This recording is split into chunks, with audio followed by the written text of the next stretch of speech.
Hello everyone, we are going to start a new game of Civilization 6 and we have a very specific plan for this game. We are not just going to play the map, we are going for a religious victory with Tamar of Georgia on the Gathering Storm expansion. And the reason we are going for that is because I consider religious victory to be the hardest one and Tamar to be the weakest leader. So hopefully this will be a challenge. And one of the problems we have with this intention is that you cannot just win a religious victory in any map.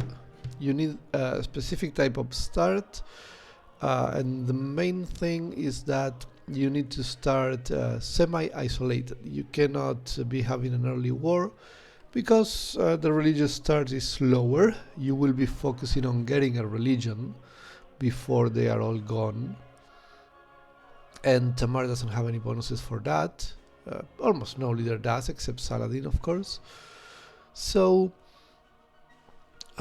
this means that the early game will be slower than the usual, and therefore we will not have time to build a lot of units and to play an early war.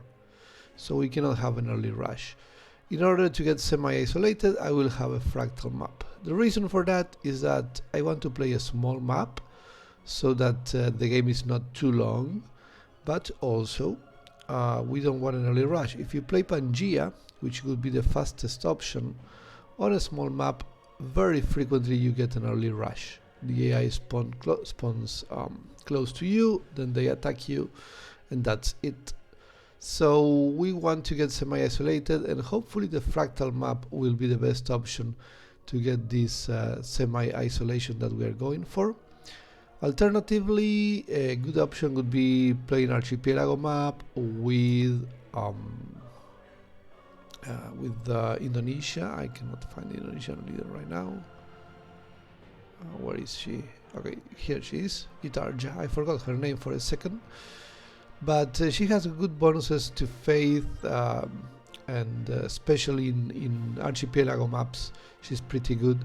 So if you're having a lot of trouble getting the religious victory, Indonesia on archipelago is an option. In this case we are going for Georgia because I want to get something a bit harder to do. So we are going to go for that.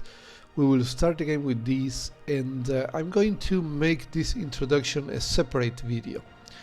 The reason for that, this is going to be part 0, and the reason for that is that we might be regenerating the map quite a lot, especially if we get like 2 or 3 early rushes in a row. We will be regenerating the map until we stop getting an early rush and we can actually go for a religious victory, because as I said before, not every map is good for a religious victory. It's the hardest one in the game and it requires very specific conditions. So that being said, this is the end of this introduction and we are going to finish the video here. Please skip to the next video in this playlist so you can see how to win a religious victory, assuming of course the map gives you an opportunity to do so. Thank you very much for watching.